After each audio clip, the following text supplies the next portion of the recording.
तो plant tissues पर आपका अगला एग्जाम है? कोई बात नहीं, टेंशन मत लो। इस फटाफट रिवीजन में हम वो सारे जरूरी बातें समझ लेंगे जो आपको पता होनी चाहिए। तो आज हम क्या क्या कवर करने वाले हैं? सबसे पहले हम देखेंगे कि सेल्स एक स्पेशल टीम की तरह मिलकर कैसे काम करते हैं।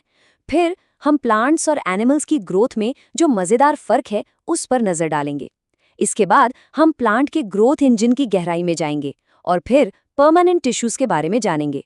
और हाँ, आखिर में हम अपनी नॉलेज को टेस्ट करेंगे ताकि ये पक्का हो जाए कि तैयारी एकदम सॉलिड है। तो चलिए एकदम बेसिक से शुरू करते हैं। कोई भी कॉम्प्लेक्स जीव, मतलब हम या कोई पेड़, सिर्फ सेल्स का एक ढेर क्यों नहीं होता। सारा खेल इस बात का है कि सेल्स टीमों में कैसे काम करते हैं। कभी सोचा है कि हम या कोई बहुत बड़ा पेड़ सिर्फ एक ही तरह के सेल्स का एक बड़ा सा गोला क्यों नहीं है? ये सवाल सीधा इस बात की जड़ तक जाता है कि टिश्यूज यानी ऊतक जिंदगी के लिए इतने जरूरी क्यों है। जवाब है डिवीजन ऑफ लेबर या श्रम विभाजन। इसको ना एक बड़ी सी फैक्ट्री की तरह सोचो। अगर हर कोई एक ही काम करने लगे तो कुछ भी ठीक से नहीं होगा। लेकिन जब आप वर्कर्स को अलग अलग टीमों में बांट देते हैं, कोई इंजन बना रहा है, कोई पेंटिंग कर रहा है, तो पूरा काम बहुत एफिशिएंट हो जाता है। बस यही same principle multicellular life पर भी लागू होता है। तो जो सबसे जरूरी बात याद रखनी है वो ये है, टिश्यूज सिर्फ सेल्स का कोई रैंडम झुंड नहीं है। ये खास कामों के लिए बनी हुई हाईली ऑर्गेनाइज्ड एक्सपर्ट टीमें हैं। और यही स्पेशलाइजेशन है जो कॉम्प्लेक्स लाइफ को मुमकिन बनाता है। चाहे हमारी मसल सेल्स हों जो हमें चलाने के लिए साथ काम करती हैं, या फिर किसी पौधे के वैस्कुलर टिश्यूज जो पानी और न्यूट्रिएंट्स को ट्रांसपोर्ट करते हैं, ये स्पेशलाइजेशन ही है जिसकी वजह से कॉम्प्लेक्स लाइफ फलती फूलती है। लेकिन क्या ये स्पेशलाइजेशन हर जीव में एक जैसा होता है? बिल्कुल नहीं। चलिए अब प्लांट्स और एनिमल्स के बीच ग्रोथ के दो बिल्कुल अलग अलग ब्लूप्रिंट्स को समझते हैं। जरा इस स्लाइड को देखिए। प्लांट्स एक जगह पर स्थिर रहते हैं, अपनी एनर्जी सूरज से लेते हैं, इसलिए उनकी ग्रोथ कुछ खास हिस्सों में ही होती है। दूसरी तरफ एनिमल्स खाने की तलाश में घूमते फिरते हैं, तो उन्हें ज्यादा एनर्जी चाहिए और उनकी ग्रोथ ज्यादा यूनिफॉर्म होती है। मतलब सब कुछ उनके लाइफस्टाइल पर डिपेंड करता है। तो अगर प्लांट्स सिर्फ कुछ खास जगहों से ही बढ़ते हैं, तो वो जगह असल में है कहाँ? चलिए प्लांट के ग्रोथ इंजन को करीब से देखते हैं, मेरिस्टेमेटिक टिश्यूज को। इसका जवाब छिपा है सेल्स के इन कमाल के जोन्स में जो लगातार डिवाइड होते रहते हैं। इन्हें ही मेरिस्टेमेटिक टिश्यूज कहते हैं। ये समझ लीजिए कि ये प्लांट का परमानेंट कंस्ट्रक्शन जोन है। अच्छा, ये स्लाइड एग्जाम के लिए बहुत इंपॉर्टेंट है। देखिए, एपिकल मेरिस्टेम स्टेम और रूट्स के एपेक्स यानी टिप पर होता है जो पौधे को लंबा करता है। लैटरल मेरिस्टेम साइड्स में होता है जो उसे चौड़ा करता है।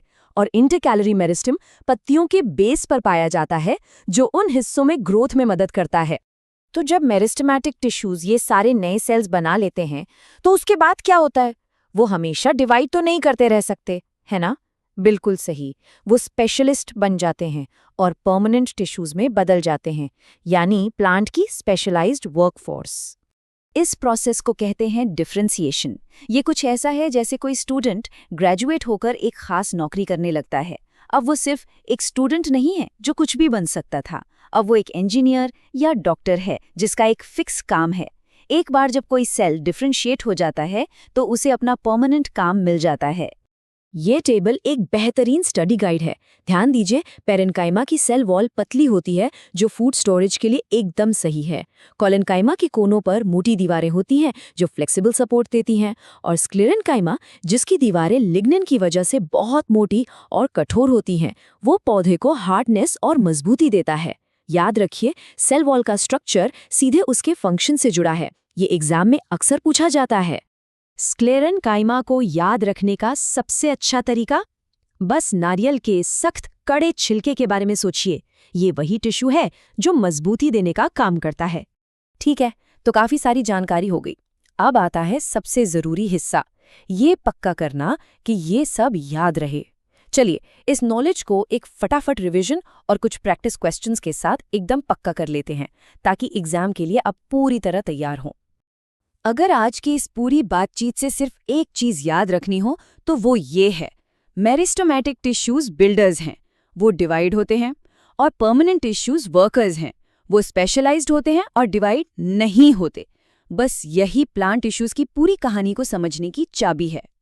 ठीक है, तो पहला क्विज क्वेश्चन आसान है ये। याद करिए, हमने लोकेशंस की बात की थी। एपिकल मेरिस्टेम कहाँ पाया जाता है? अगला सवाल, हमारा नारियल वाला एग्जाम्पल याद है ना? कौन सा टिश्यू नारियल का वो एकदम हार्ड वाला छिलका बनाता है? इससे आपके सिंपल परमानेंट टिश्यूज की नॉलेज टेस्ट होगी। और अब आखिरी सवाल, चलिए थोड़ा और डीप चलते हैं। हम बात कर रहे हैं कॉम्प्लेक्स टिश्यूज की। तो बताइए, फ्लोएम के कंपोनेंट्स क्या-क्या हैं? और इसी के साथ हमारा ये रिवीजन पूरा होता है। जब आप अपनी पढ़ाई करें तो इस आखिरी सवाल पर जरूर सोचना। इससे आपको ये समझने में मदद मिलेगी कि ये सारी छोटी छोटी डिटेल्स मिलकर कैसे पौधों को जमीन पर इतना कामयाब बनाती हैं। आपके एग्जाम के लिए गुड लक।